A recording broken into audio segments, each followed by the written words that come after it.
오후에 주시는 하나님의 말씀 골로새서 3장 12절에서 14절 보도록 하죠.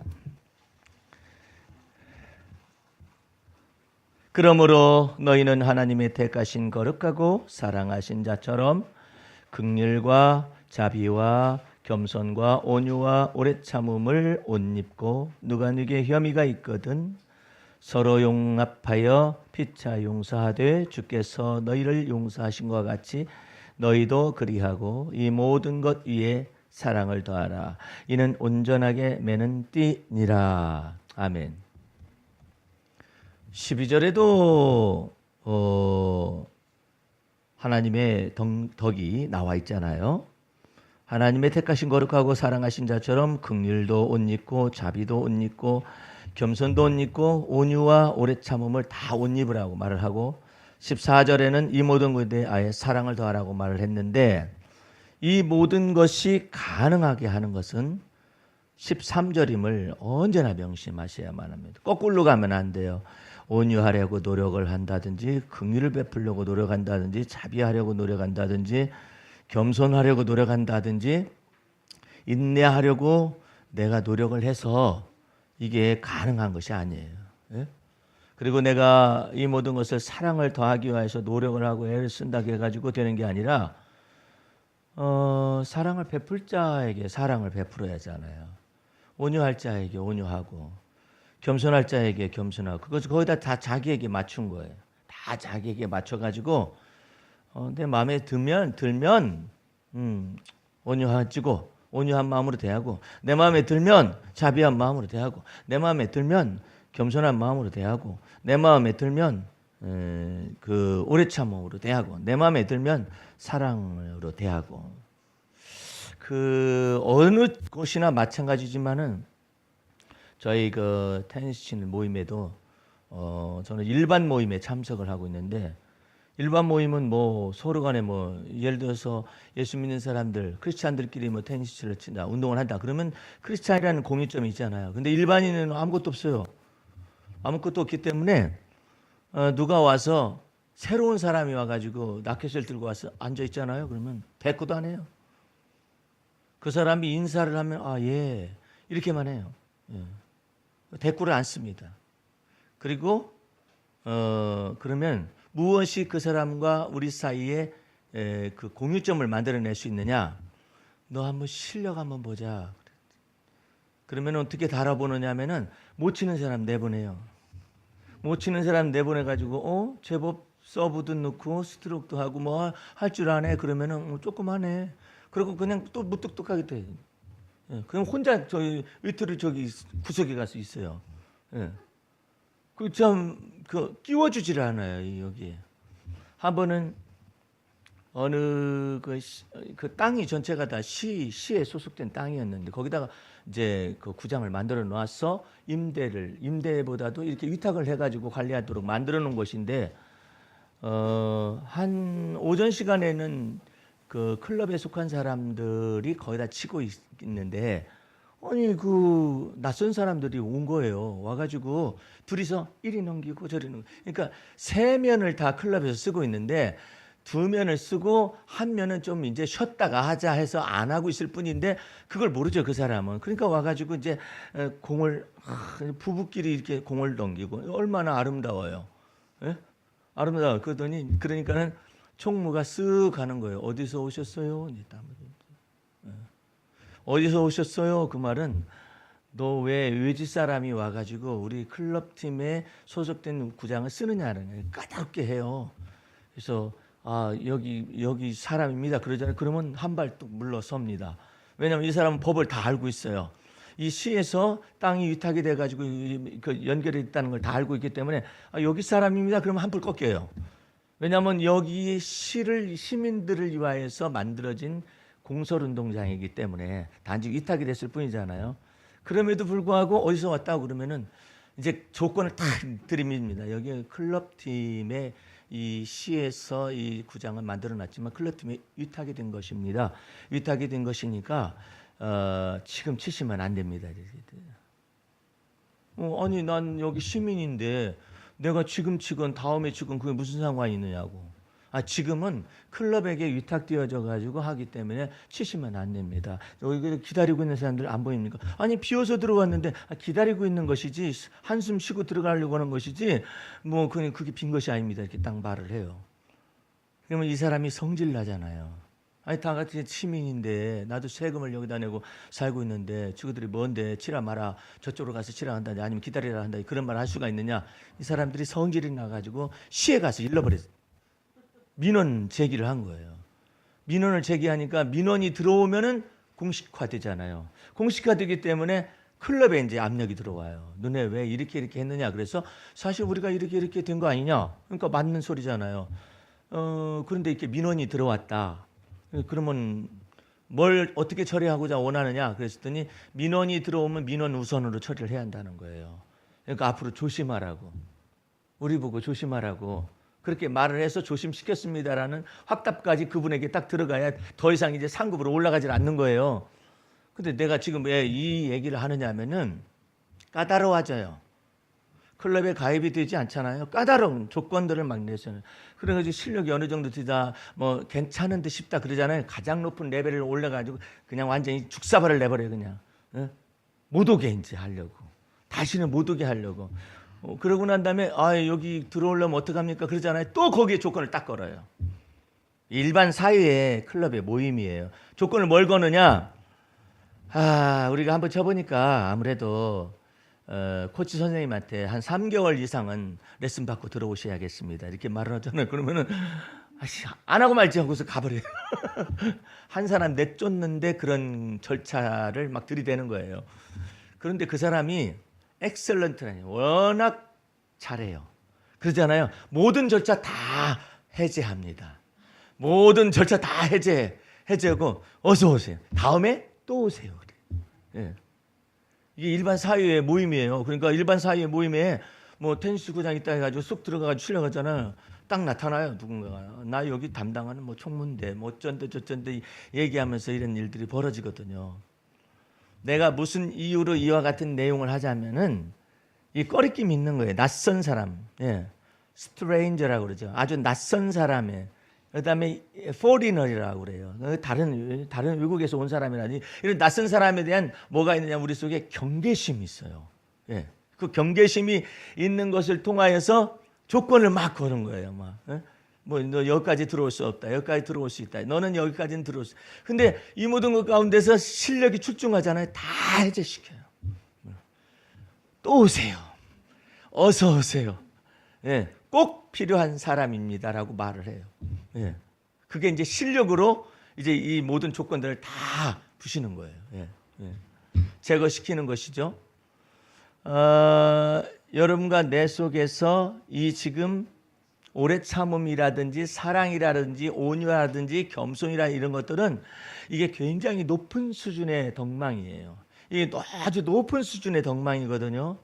이것을 여러분들이 인내하려고 해서 가능한 것이냐? 불가능해요. 인내하려고 해서 내가 가능하다면은 여기에 이런 말씀을 써놓을 수가 없어요. 써놓을 필요가 없어요. 사랑하려고 노력을 해서 가능하냐? 그게 불가능한 얘기예요. 왜? 인간 속에는 여러 가지 이 복잡다단한 이 조건들이 사람들의 인간 관계 속에 다 얽히설키 깔려져 있어요. 여기 팀은 왜 내가 금방 예를 들었었던 왜 테니스장의 클럽이라고 말을 하면서 그러느냐. 클럽에서는 위탁을 처음에 받았어요. 위탁을 받고 그 다음에 또 전기료 먹는 걸 전부 다 제공하고 있어요. 돈 전기로 쓰는 것들이 있으면 라이트 비용을 갖다 제공을 하잖아요. 그리고 뭐 어떤 비용 들어가는 걸 또 제공을 해요. 그리고 우리는 전부 다 클럽에 해당 소속되기 위해서 값을 지불했어요. 그렇기 때문에 일반 사람이 들어오면은 우리는 여기에 위탁받은 사람들이고 또 한 가지는 여기에 비용을 제공하고 있고 또한 이 클럽이 운영되도록 클럽 비용을 내고 있다라는 것 때문에 값이라는 것이 존재하기 때문에 까다롭게 대하는 거예요. 너 뭐 전기세 내봤냐? 난 시민인데 시민이라도 우리는 내고 있다. 위탁받았음에도 불구하고 내고 있지 않느냐. 이렇게 말하면 할 말이 없는 거예요. 여기에서 주님 앞에서도 마찬가지예요. 이와 같은 온유와 겸손과 인내와 사랑이라 이 모든 것들이 거저 주어질 수 있는 것이라고 생각해서는 큰일 나요. 예. 이게 거저 주어질 수 있는 게 아니에요. 예. 여기에는 무엇이 그것을 가능하게 하느냐 이 말이에요. 내가 인내하려고 노력을 많이 한다고 해서 인내의 열매가 맺혀지느냐? 안 돼요. 사람은 한계가 있어요. 예. 그 인내가 잘 안 되는 거야. 사람에 대한 인내는 죽고 못 살아요. 예.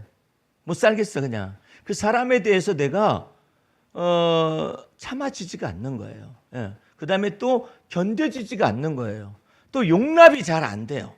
겸손해지기 어려워요. 너무나 겸손해지기 어려운 사람이 한 사람이 있었는데 그 사람이 조영남이라는 사람이 있어요. 조영남이라는 가수는 너무 뛰어난 사람이에요. 아주 뛰어난 사람이라고요. 가수로서도 뛰어나고 그 다음에 또 화가로서도 뛰어나요. 근데 겸손은 어려워라는 노래를 또한 작곡 작사가가 줬어요. 그 사람한테. 그랬더니 좋다고 불렀어요. 겸손은 어려워 겸손은 어려워 하면서 뭐 그 노래가 있어요. 여러분 뭐 네이버나 이런 데 유튜브 치면은 겸손은 어려워라는 노래가 있는데 겸손은 어려워라는 노래 하고 난 다음에 교만해져. 겸손은 어려워하고 인내도 어렵고 용납한다는 것도 어렵고 난 다음에 이 사건이 벌어졌어요. 그래가지고 다른 것들은 다 잘 됐는데 한 가지에 딱 걸렸어. 그게 뭐냐, 그림 그리다가 대필처럼 대신해서 그림을 그려주는 화가를 썼어요. 썼는데 그 사람이 너무나 많은 돈을 작게 준 거예요. 대신해서 그림을 그려주는 것에 대하여서 이 사람이 자기 집이 강릉 어딘가인데 그쪽에 가가지고 이제는 그 어디를 그렇게 세를 들어서 사는데 아주 가난하게 사는 거예요. 화가랍시고 가난하게 살길래 당신은 어디를 그렇게 그림을 그리기는 그리는데 어디를 이렇게 나갔다 오냐, 그리고 왜 이렇게 가난하게 사냐, 그런 얘기를 하다 보니까는 무슨 얘기가 나왔냐면은 자기가 서울의 유명한 어떤 사람에게서 대신해서 뭐 저 오더를 주면은 그걸 그림을 해서 납품을 하는 사람이다, 이런 얘기를 했는데 그러면 도대체 얼마를 받길래 이렇게 우리 집같이 찌그러진 집에서 너 살고 여태까지 몇 년 동안 했는데 그러느냐, 그랬더니 얼마 받는다 이 말을 하니까 주인이 화딱지가 난 거죠. 뭐 이런 놈이 다 있어, 유명하다는 놈이 그따위시냐 해가지고 말이 나오기 시작을 했어. 그래가지고 이제 고발까지 간 거예요. 고발 접수가 된 것이죠. 근데 그때 조영남은 계속 겸손은 힘들어, 겸손은 힘들어네. 어려워가 아니라 겸손은 힘들어. 그 노래만 계속 부르고 있었었는데 이게 사건이 터진 거예요. 지금은 어디 가서 뭘 하고 있는지 모르지만 노래도 안 나오고 예능에도 안 나오고 뭐도 안 나오고 TV에서 사라졌잖아요. 겸손하려고 노력을 해서 이게 가능한 것이냐? 그게 아니에요. 예. 그럼 무엇이 가능하게 하느냐? 여러분들 지금 이후로부터 사랑하려고 노력하는 게 아니에요.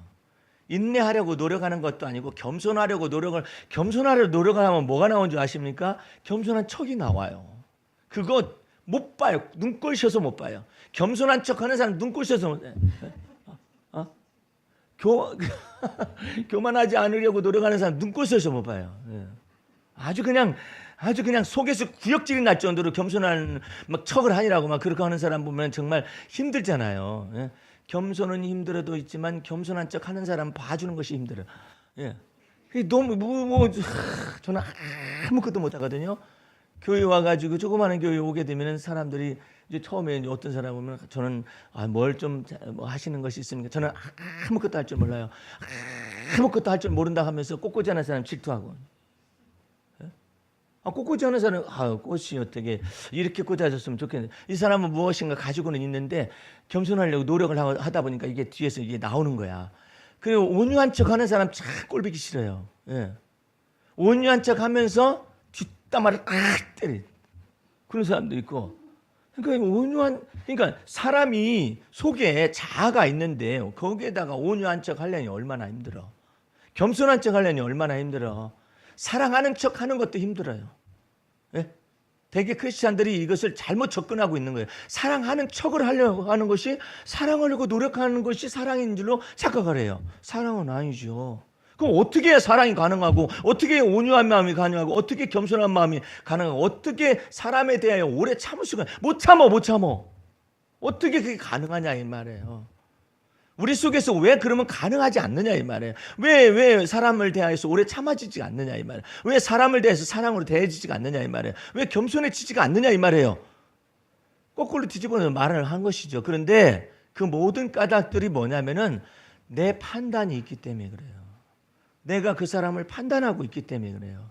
판단하고 있는 한에서는 결코 겸손해질 수 없어요. 내가 판단하고 있잖아요. 온유한 마음으로 대하여 말은 온유하게 하려고 노력을 해요. 근데 속에는 부글부글 끓어요. 그래 이게 안 된단 말이에요. 그래서 이 모든 것을 극복할 수 있는 근본적인 해결책이 13절에 있는 거예요. 그러니까 여러분들이 12절을 온유하고 겸손해지려고 노력하거나 이렇게 가능한 것이 아니고 인내하려고 노력해서 가능한 것이 아니에요.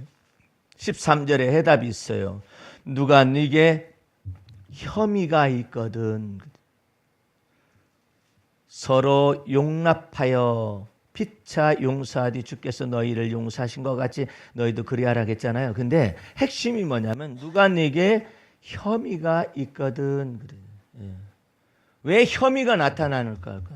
혐의라는 것은 정죄 이전의 것이거든요. 혐의, 법정 용어예요. 내가 그 사람을 그렇다라고 정죄를 내고 내리기 이전의 것이 혐의인데 우리 주님은 무엇을 다루냐면 혐의서부터 다뤄요. 혐의.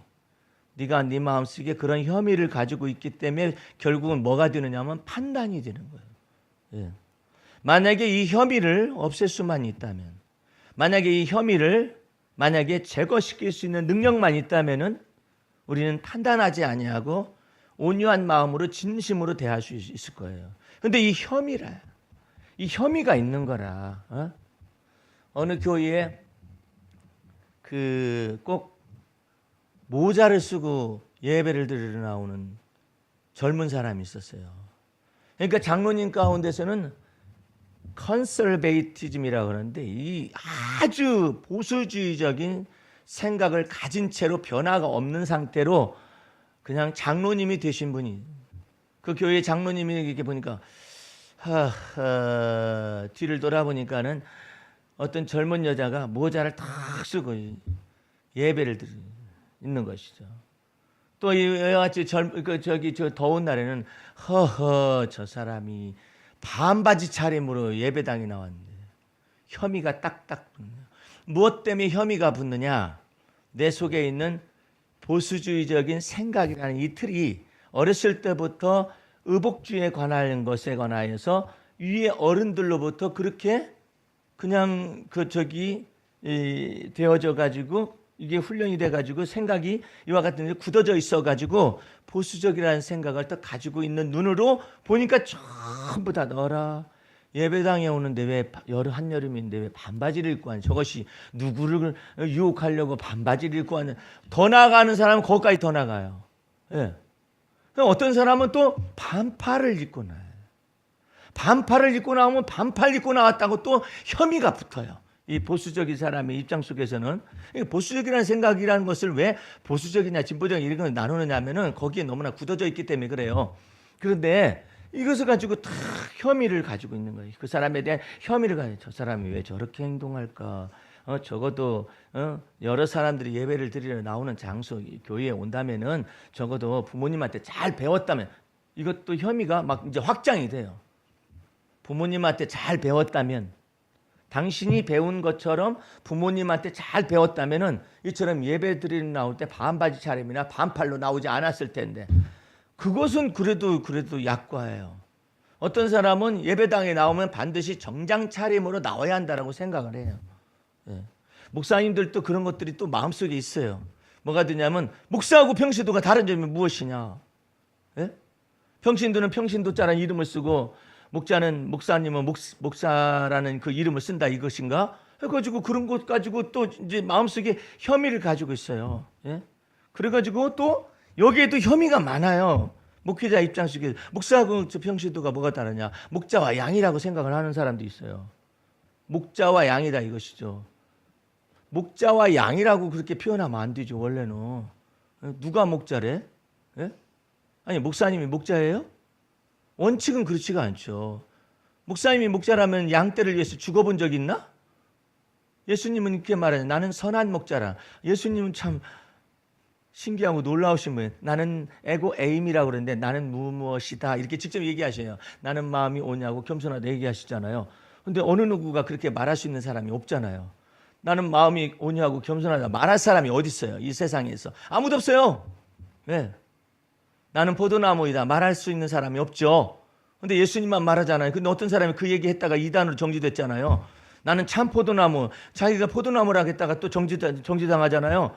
어느 누구도 할 수가 없어요. 근데 예수님은 하나님의 아들로서 그 속에 죄가 없으신 분으로서 에고 에임이라고 그래요. 나는 무엇이다라고 말해. 나는 생명이다. 어느 누구가 나는 생명이다 말할 사람이 어디 있어요?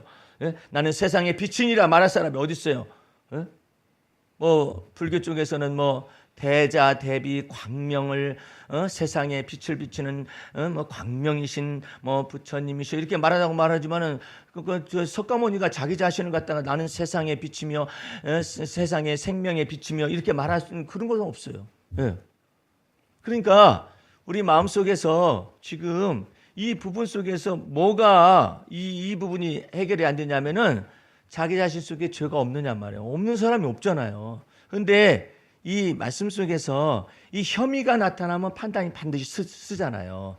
그러니까 어느 누구도 자기 속에서 스스로가 자기를 혐의를 두지 않을 수 있는 사람이 어디 있겠어요? 허물과 죄가 없는 사람이 어디 있겠어요? 그런데 내 마음 속에서 허물과 죄라는 것 이전에 지금 성경이 다루는 건 뭐냐면 혐의조차도 네 마음속에서 제거를 시킨다면 온유한 대로 열매를 맺고 겸손한 대로 열매를 맺고 그다음에 또 인내의 열매를 맺을 수도 있고 사랑의 열매도 능히 맺을 수 있다라는 내용이에요. 그러니까 여러분과 내 마음속에서 이 혐의라는 것 자체가 죄나 판단에서 정죄를 받거나 아니면은 내 속에서 이와 같은 걸 넘어서기 전에 전 단계란 말이에요. 그 전 단계 속에서 마음 속에서 혐의를 제거시킬 수가 있다면은 하나님의 이 놀라우신 덕망 속으로 하나님의 성품 속으로 능히 들어갈 수가 있다라는 것이죠. 그런데 이 혐의가 내 마음속에서 들끓고 있잖아요. 그러면 아까 말했었잖아요. 보수적인 내 생각이 혐의를 만들어내는 거예요. 이래서는 안 된다. 저래서는 왜 저렇게 생각할까? 그러면서 그 혐의를 절대화시키는 것에 또 문제가 있어요. 혐의를 절대화시키는 어떻게 절대화시키냐면은 예를 들어서 당신의 본래 생각이 보수적이라서 원래는 이와 같은 공공시설에 올 때는 긴 옷을 입고 아니면 반팔을 입지 않냐고 그냥 정장을 하고 간다는 생각이 가득했던 사람은 그 마음속에서 혐의를 능히 가질 수가 있어요. 저 사람이 왜 저렇게 왔을까? 저 사람이 왜 저렇게 왔을까? 이렇게 되는데 그게 문제가 아니라 더 크게 벌어지는 게 뭐냐면 왜 하나님이 싫어하시는 행동을 할까라고 갖다 덧붙이는 거예요. 그게 이제 가장 큰 혐의예요. 하나님이 그러니까 예배당에 올 때 반팔 입고 오는 것을 원치 않는다라고 생각을 해서 아주 높은 의미의 이 규격화라고 형식화를 한 거예요. 그러니까 이와 같은 것들이 여러분과 내 삶 속에 혐의라는 여러 가지 것들로 자기 속에서 이게 구성이 되어 있거든요.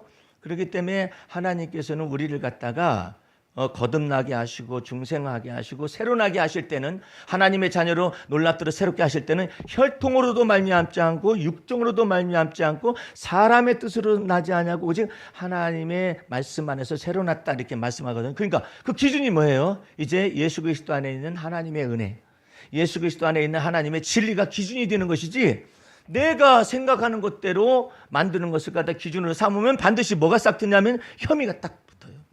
그 사람에 대한 혐의는 왜 저렇게 행동을 한대? 왜 저렇게 말을 한대? 왜 저렇게 한대? 나하고 다르다는 것이.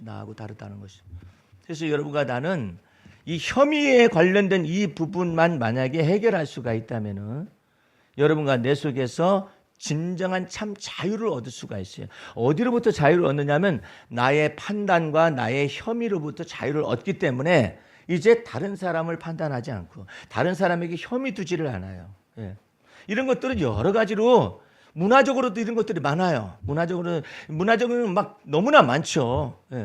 제가 오래전에 이런 내용을 얘기해 준 적이 있었죠. 어떤 기도원 원장이 앞에 나온 집사님이 파마를 하고 나타나서 기도를 받으러 왔는데 기도를 해주기 전에 집사님 파마 머리 풀어. 왜 그 파마 머리를 풉니까? 그랬더니 이 원장이 하는 얘기가 하나님이 파마 머리 좋아하지 않아요.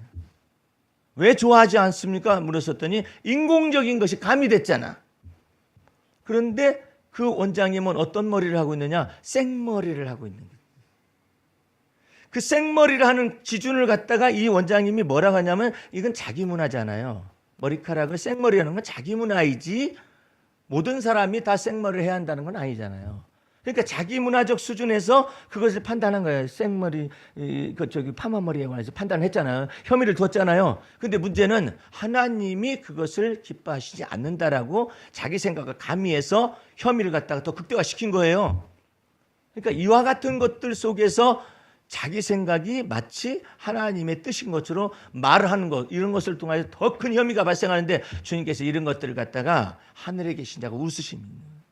왜 네가 네 문화적인 습관을 갖다가 가지고 다른 사람도 또 그래야 한다라고 생각하느냐. 머리카락에 관하여서. 그러면서 하는 얘기가 하나님이 인공적인 것이 가미된 것을 다 싫어하신다. 하나님은 내추럴한 것을 좋아하신다. 여러분 내추럴한 거 좋아하시면 여러분의 머리끝에서 발끝까지 보세요. 아티피셜이라고 하는 인공적인 것이 안 들어간 것이 있는 거 없는 거 한번 살펴보세요. 다 들어가 있어요. 예.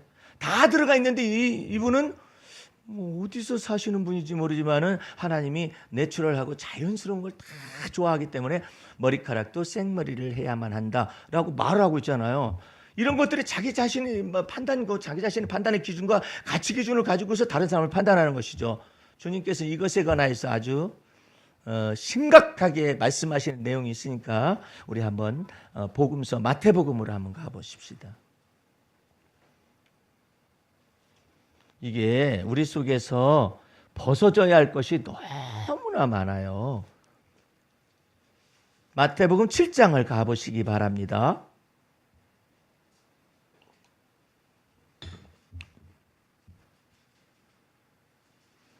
7장 1절을 읽을 때 여러분들 이렇게 읽어보세요.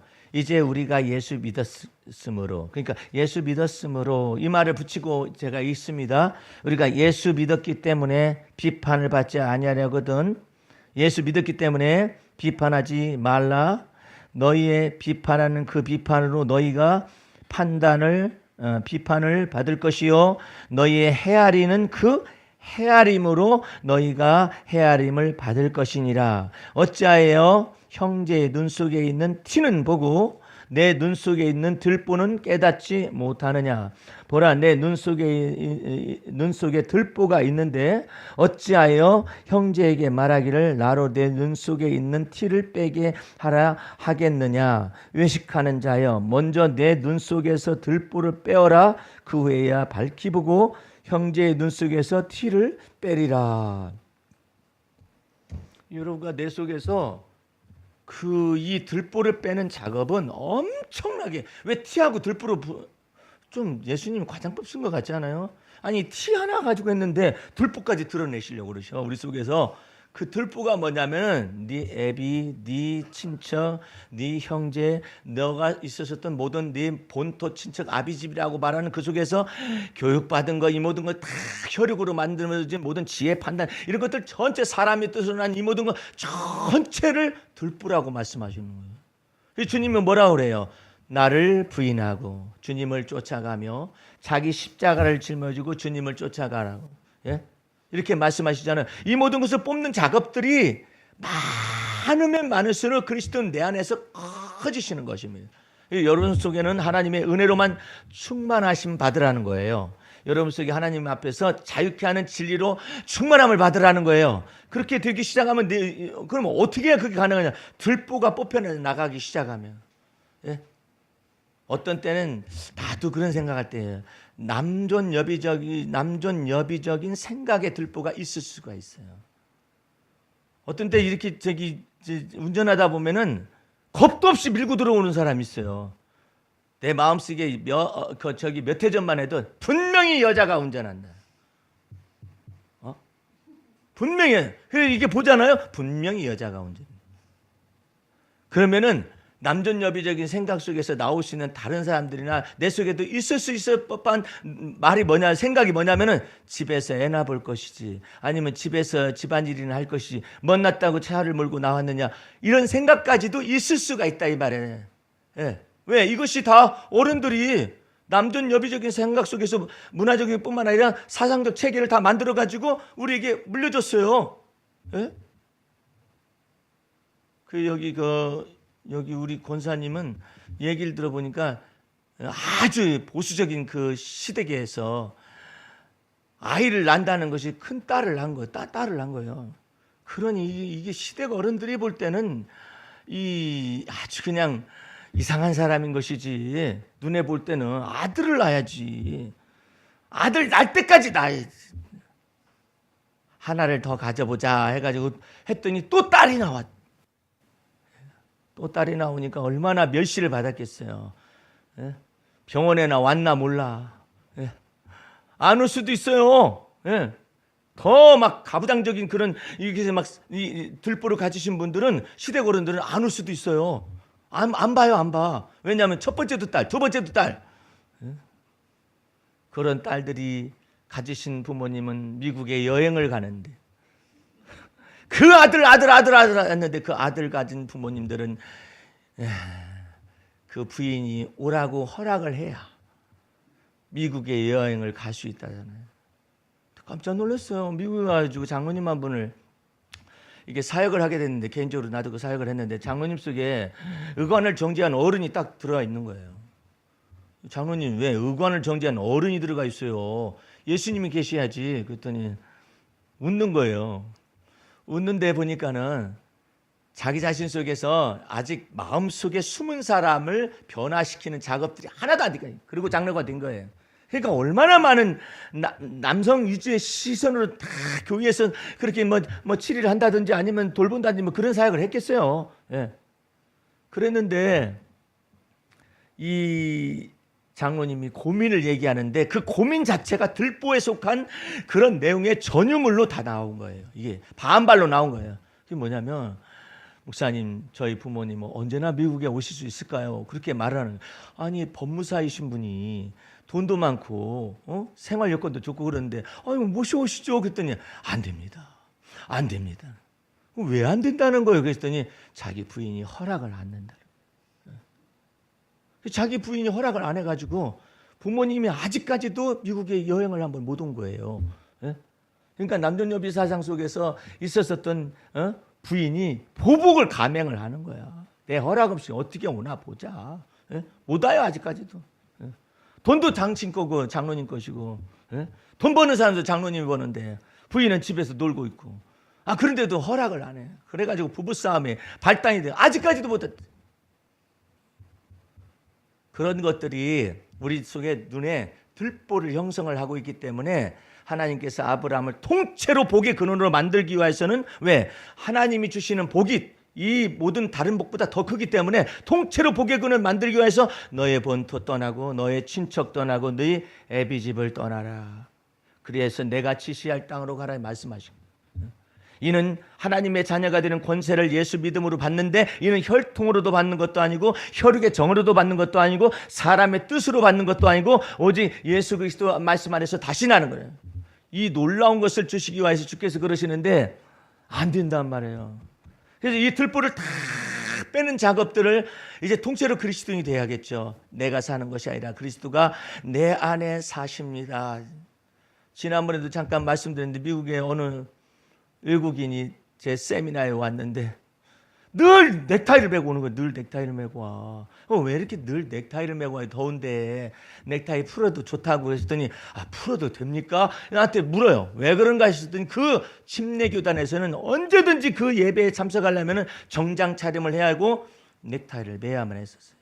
그러니까 그 문화적인 습관을 거기서 만들어져 가지고 그대로 세미나에 오니까 넥타이를 메고 막 그 더운 날에 그냥 땀을 삐질삐질 흘리면서도 그냥 넥타이를 그냥 끝까지 메고.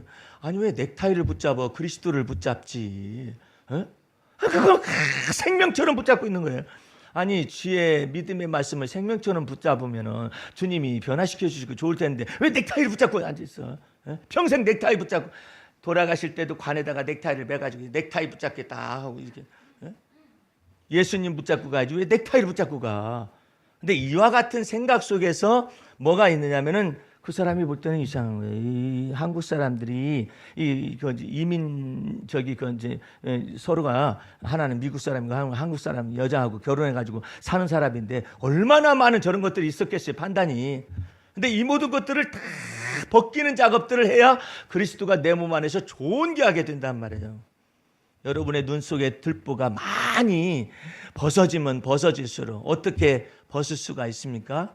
주님께서 이처럼 말씀하신 내가 너를 판단하지 아니한 것처럼 너도 가서 판단하지 말아라. 그러면 무엇이 가능하냐면 그 사람에 대해서 오래 참음이 가능한 거야. 여러분들, 주님께서 우리를 판단하지 아니한 것처럼 나도 가서 너도 가서 판단하지 말라 하면 자유가 주어 있어요. 예? 그런데 이와 같은 모델을 보여준 분이 아무도 없다. 그러면은 누구한테 의지해가지고 나도 판단을 거두죠? 누구한테 의존해서 내 혐의를 거두죠? 그런데 예수께서 하나님의 아들로서 이 땅에 오셔서 사람의 몸을 입으시고 이 땅에서 하나님께서 하나님의 아들이 우리를 판단하지 아니하고 정죄하지 아니하고 혐의를 두지 아니하고, 예? 이제 이 모든 것을 다 사함에 죄 사함에 은총을 나타내시잖아요. 내가 너를 판단하지 아니한 것처럼 너도 가서 판단하지 말라. 현장에서 가는 마다 잡힌 여인이 있었잖아요. 누가 너를 정죄하더냐? 예? 정죄하던 사람이 많았었죠. 돌멩이 가지고 쳐서 죽이라고 모세 율법에는 그랬는데 어떻게 하기를 원하십니까? 예수님한테 잡아왔었을 때 아이들로부터 어른으로부터 아이들에 이르기까지 전체 돌멩이를 다 주고, 어른들이 돌멩이 준 건 이해가 가지만 애들도 전부 다 이렇게 하고 왔어. 예? 돌로 쳐! 그러면 던져가지고 현장에서 가는 마다 잡힌 여인을 갖다 쳐 죽일 거 아니에요. 그런데 예수께서 말씀하시죠. 땅바닥에 글을 쓰셨어. 무슨 글을 쓰셨을까? 어떤 성경에도 답변을 해주지 않습니다. 그런데 글을 썼을 때 이렇게 돌멩이 들고 있던 사람들이 하나씩 돌멩이를 놓고 가는 거예요. 아마 간 사람들의 마음 속에 있는 죄를 써놓으셨는지, 아니면 너는 무슨 죄가 있구나, 너는 무슨 죄가 있구나, 이런 것들 다 써놓으셨는지, 어쨌든 아이로부터 어린아이에 이르기까지 돌멩이를 다 놔두고 아무도 없이 그 여인과 예수님만 남아 있었어요. 예수님께서 말씀하셨어요. 너를 정죄하던 자들이 어디 있느냐? 없나이다. 나도 너를 정죄하지 아니하노라. 그러므로 가서 다시는 죄를 범치 말아라. 이렇게 말씀하셨잖아요. 그 속에서 우리는 이 여인이 변화가 나타나죠. 예? 예수님께로부터 죄사함의 은총을 나타나실 뿐만 아니라 판단과 정죄를 받지 않는 것 때문에 놀랍도록 이제는 죄로부터 자유를 얻고 죄사함의 은총을 받아서 하나님의 은총을 받아서 놀랍도록 변화가 될 수 있는 모든 것들이 다 마련됐잖아요. 이제 여러분 속에서도 내가 내 마음에 내 눈에 들보를 빼는 이 작업들을 주님께서 보여주시기 위해서 정말 눈 뜨고는 못 볼 사람들을 곁에다 붙일 수가 있어요. 어쩌면 그렇게 눈 뜨고 못 볼 사람이 옆에 있나 몰라. 에? 그 사람이 누가 될지는 아무도 몰라요. 그 사람의 범위를 가르쳐 드릴게요. 그 사람 눈 뜨고 못 볼 그런 사람의 범위를 가르쳐요. 범위. 이웃에서부터 왼수까지. 예? 이웃에서부터 왼수까지 있다고. 내 이웃을 내 몸처럼 사랑을 하겠죠. 이웃에서부터 원수 또 사랑을 하겠죠. 원수까지 범위가 있어요. 예? 근데 어떻게 이것을 차마 눈 뜨고 못 보겠다. 예? 그런 것들을 어떻게 감당을 할 수 있느냐 이 말이에요. 내 혐의를 예수님께서 내게 혐의를 두지 아니한 것처럼 너도 혐의를 두지 말고, 예수님께서 너를 판단하지 아니한 것처럼 너도 가서 남을 판단하지 말아라. 예? 왜 판단하지 말아야 할까요? 나도 그런 적이 있기 때문에, 나도 또한 그럴 수 있기 때문에. 아이, 그 참 신기한 거예요. 운동하는 사람, 테니스 하다 보면은요, 기이한 진리의 법칙이 있어요. 꼭 가르치려는 사람이 있어요. 그렇게 치면 안 되죠. 그건 제 볼인데요. 그럼 내가 자기 볼을 쳤다 이거 아니에요. 뒤에서 뭐라고 쫑알쫑알 거리면서 내 볼을 자기한테 오는 볼을 자기가 쳐야 더 잘 텐데 내가 이렇게 쳤다 이것이죠. 그렇게 말하잖아요. 그럼 미안합니다 하고 치잖아요. 내가 쳐야 할 볼을 꼭 그 사람이 와서 치고 앉아있어요. 그것도 이 복식을 치면은요, 어느 정도 보이지 않는 선이 있어요. 보이지 않는 선이 있으니까 내 볼은 내가 감당하는 것이고 지 볼은 지가 감당하는 것이고, 그런데 거기에 선이 쫙 갈라져 있는 건 아니잖아요. 그러니까 왔다 갔다 할 수도 있는 것을 생각을 해야 하는데 왜 내 볼 치냐고, 기분 나쁘다고 그러잖아요. 지는 와가지고 여기까지 왔어. 나는 여기 서 있는데 여기까지 와가지고 치고 아이고 미안합니다. 생각해보니까 미안하네. 왜 그런 현상이 발생해요? 다 똑같아요, 사람이. 예? 한 번은 테니스장에서 아주 큰 싸움이 났었어요. 목사님들도 싸워요. 근데 문제는 말로만 하면은 기분 나쁘다는 어쨌든 해가지고 뭐 풀고 어쩌고 그러잖아요. 더 큰 화가 났어요. 더 큰 화가 났는데 뭐 때문에 화가 났냐면은 이제 말로만 하면 그래도 그냥 막 어쩌가 저쩌가 기분 나쁘다 어쩌고 이거면 풀어 뭐 어쩌고 저쩌고 하면 되잖아요. 텐시를 든 채로 화가 나. 이씨 하면서 원래 테니스가 젠틀맨십이 있는 것들 이와 같은 운동인 까닭은 네트가 있기 때문에 그래요. 네트가 있으면 어떤 사람은 이렇게 예를 들어서 자기가 친 공이 저기에 아웃인 것 같기도 하면서 세이브인 것 같기도 하면서 선에 맞았다 이거예요. 그러면은 이쪽에서 아웃 그랬어. 이쪽 사람이 볼 때는 그 라인에 걸쳤는데 근데 배지를 안 해. 증거가 없어요. 요즘 인조잔디가 나와가지고 이놈의 것이 맞았는지 자국이 있어야 말이지. 뭐 진흙 같은 데서 하면 자국이 있잖아요. 자국이 있어도 우기는데 자국이 없는데 얼마나 우기겠어. 아웃 해버려. 어떤 사람은 날아갈 때 아웃 해버려. 그래서 아니 목사님은 왜 날아갈 때 아웃해 믿음으로. 그래서 아웃 안 됐잖아. 그러면 아니면 말고. 말들이 얼마나 재미나게 하는지 몰라요. 근데 이게 아웃됐다. 이쪽에서 볼 때 아웃이다 이겠지. 이쪽에서 볼 때는 아웃이 아닌 것 같은데 그런데 여기에서 가만 있어봐. 내가 하지 하면서 막 오는 사람이 있어요. 이 네트를 넘어서 온다고 확인하겠다라는 것이죠. 와가지고 여기 붙었지 않느냐고 여기 실끝이라고 붙었지 않느냐고 이건 그건 나간 건데 실끝이라도 붙었지 않느냐고 하면서 이제 돌아와요. 근데 그때는 무례한 거예요. impolite라고 그래요. 왜 무례한 거냐면은 여기 네트에서 이쪽으로 넘어올 때는 사전 양해를 해야 해요. 저 거기 가서 넘어가서 확인해도 되겠습니까? 이렇게 말을 해야 하잖아요. 여러분들 프로 테니스 선수들이 저기 어쩌고 저쩌고 이렇게 됐는데 넘어가 가지고 막 확인하고 뭐 이런 거 있어요? 없어. 근데 이제 우리 아마추어라 할지라도 아무리 그래도 양해라는 것이 있는데 이 시사적인 운동인데 거기서 막 낫게 들고 막 가요. 그럼 왜 넘어오냐고. 그러면 막 넘어왔다고 싸우고 나갔다고 싸우고 안 나갔다고 싸우고 일반인들도 똑같이 그렇게 싸워요. 그래가지고 막 성질나가지고 어떤 사람은 그냥 가버려. 운동하다 가버려 그냥. 예. 그런 사람도 있고 그래요. 여러 가지가 있는데 그렇다고 거기 와가지고 그러면 어떡해요. 예? 그래서 우리끼리는 정했어요. 내가 그렇게 말을 했어요. 여기서 나갔다 가면 나간 걸로 하십시다. 예? 사람이요 이 눈이요 약간의 볼록해요. 몰라요? 눈이 볼록한 거 잘 모르시나? 눈이 이게 평면이 아니에요. 볼록하기 때문에 저 너머로 간 것은 세이브인 것처럼 보여요. 근데 저쪽 당사자는 아웃이야. 예. 그런 것이 있거든요. 근데 분명히 이것을 멀리서 이렇게 보니까 볼록 렌즈로 보니까 이렇게 가지고 뚝 떨어질 때 선에 맞은 것 같다는 생각이 들어가는 거죠. 그렇지만 그쪽에서는 아웃이야. 예. 이런 걸 감안을 해야 하거든요. 그리고 설사 내가 그랬어요. 저기 이쪽에서 우리가 아웃 그랬어요. 근데 저 사람이 저쪽에서 세이브 우기는 거예요. 그러면 그냥 세이브를 해주자 그랬어요. 이게 무슨 점수냐면은 세이브된 점수가 아니라 우기는 점수니까 그냥 주라고. 저 사람 분명히 그 다음에 실수한다. 이상한 것은 말이에요. 공이 일로 넘어갔잖아요. 예? 여기가 지금 아웃이야. 우리가 분명 아웃이야. 근데 막 우기는 거야. 볼록내주 이렇게 보면서 여기 세이브라고 우겼잖아요. 이상한 거지. 그래 그러면 세이브라고 하자.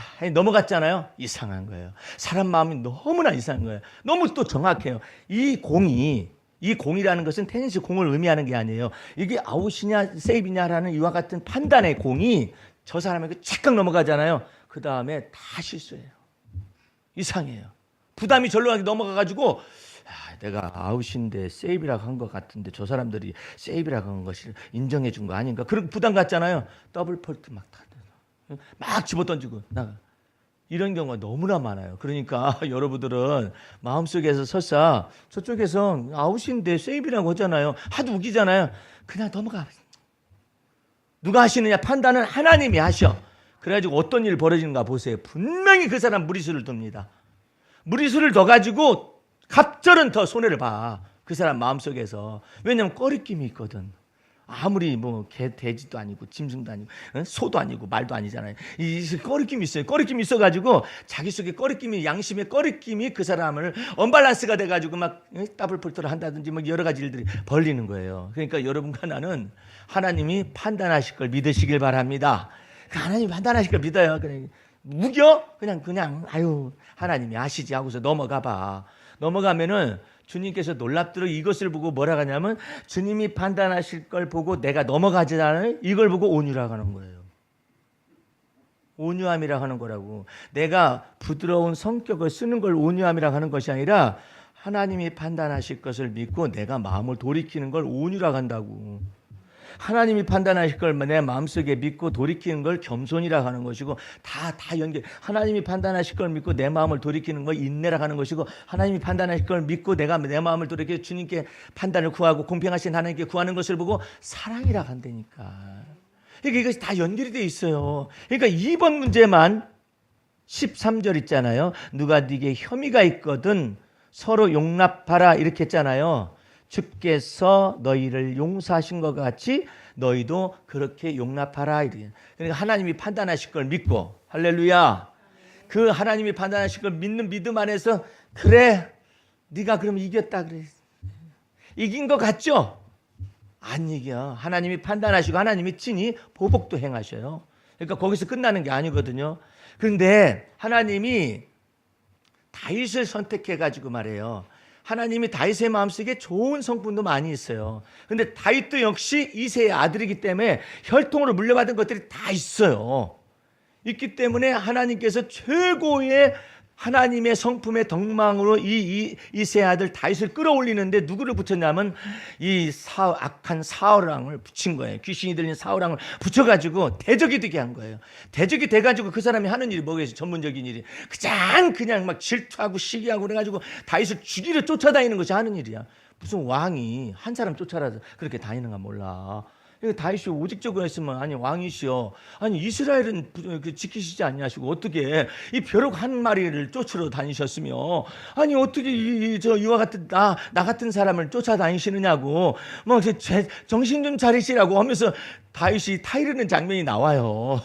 왜 벼룩 한 마리밖에 되지 않는 나를 쫓아다니느냐고. 블레셋 잡으라고 그냥 왕 세워놨더니 왜 자기를 쫓아다니. 근데 하나님께서는 그 사울왕이 미쳐가지고 미친 정신을 가지고 다윗만 계속 쫓아다니게 만든 거예요. 미친 개가 막 한 사람 쫓아오듯이 막 가서 물으라고 막 그러는 것이죠. 그 속에서 다윗에 있는 이 내재되어 있는 악이 다 돌출되는 거예요. 이 다 돌출되니까 처음에 다윗이 어떻게 했냐면 꾹꾹꾹 참았어요. 참아야 해. 그랬더니 다윗 속에서 뭐가 나왔냐면 뒤져버려라.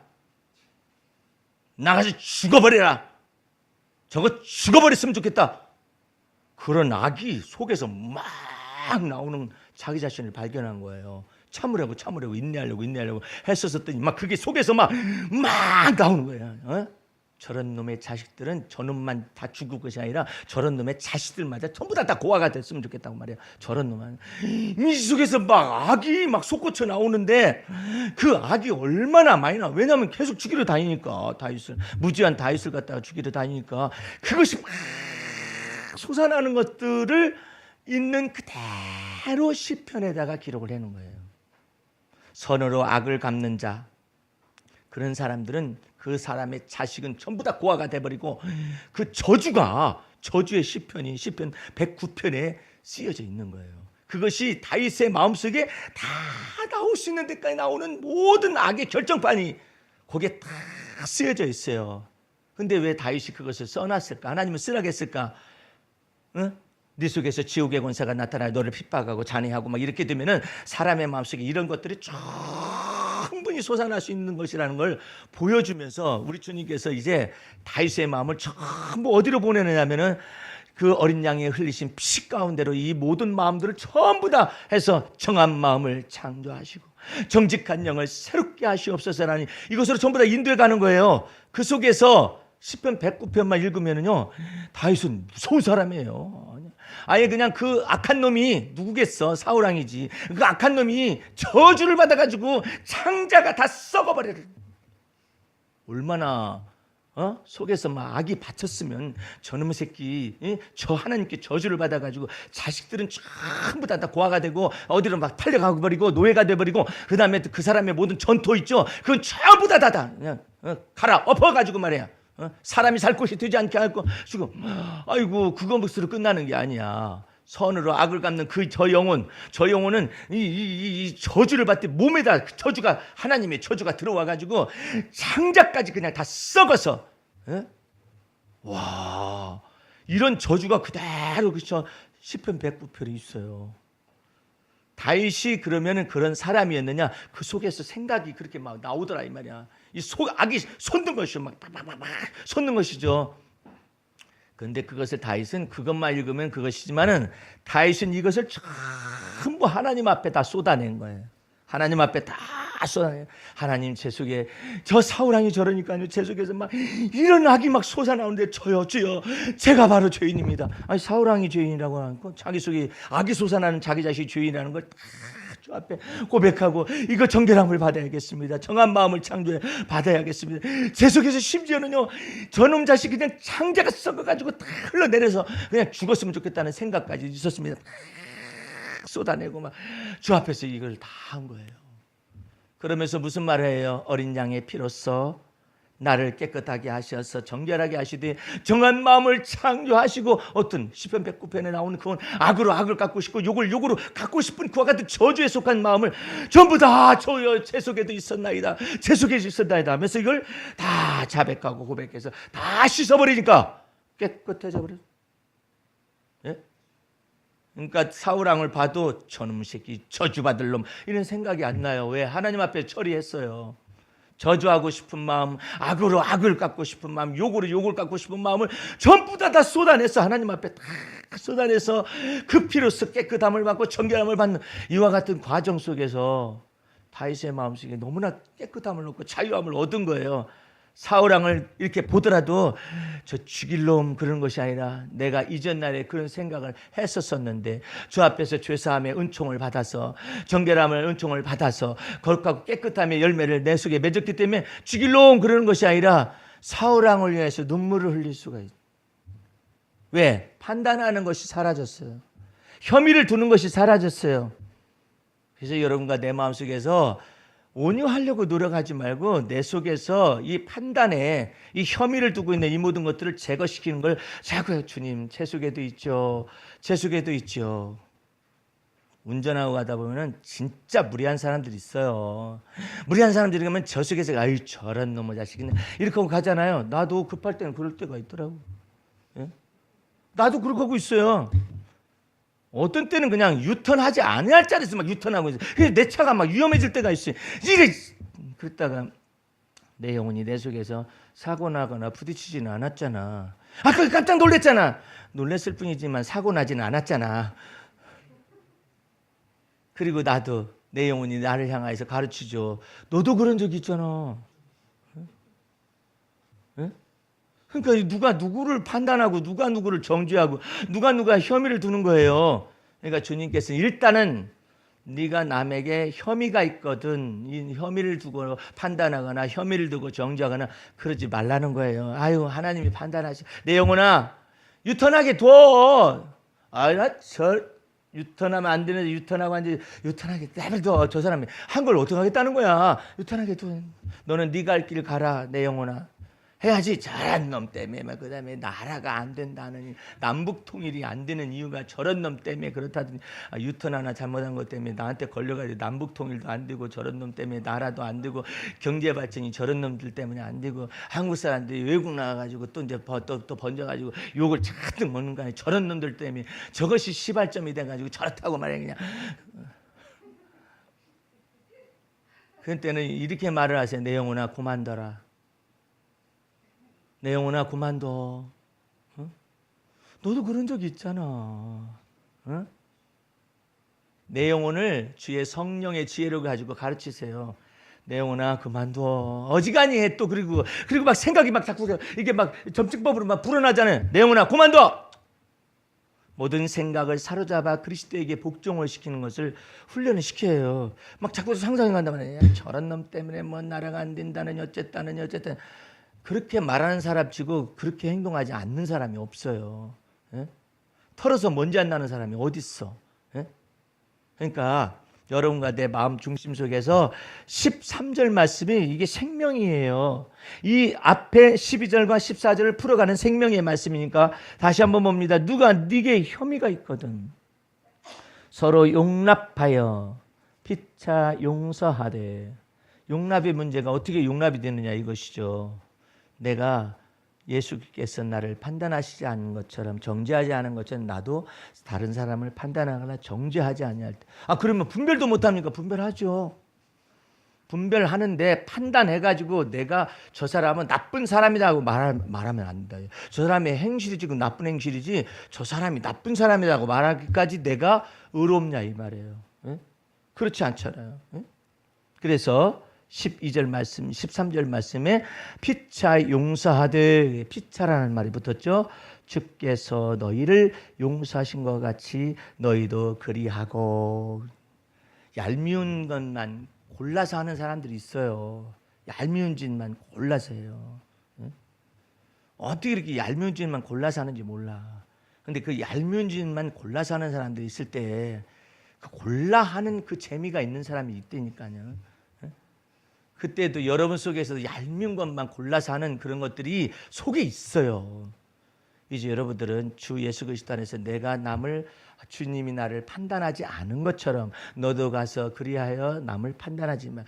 주님께서 나를 갖다가 혐의 두지 않는 것처럼 너도 가서 다른 사람이 혐의 두는 것까지도 제거시키는 걸 연습한다면 하나님의 은혜가 여러분의 평생에 쫓아서 행하여 주실 줄로 믿습니다. 기도하겠습니다.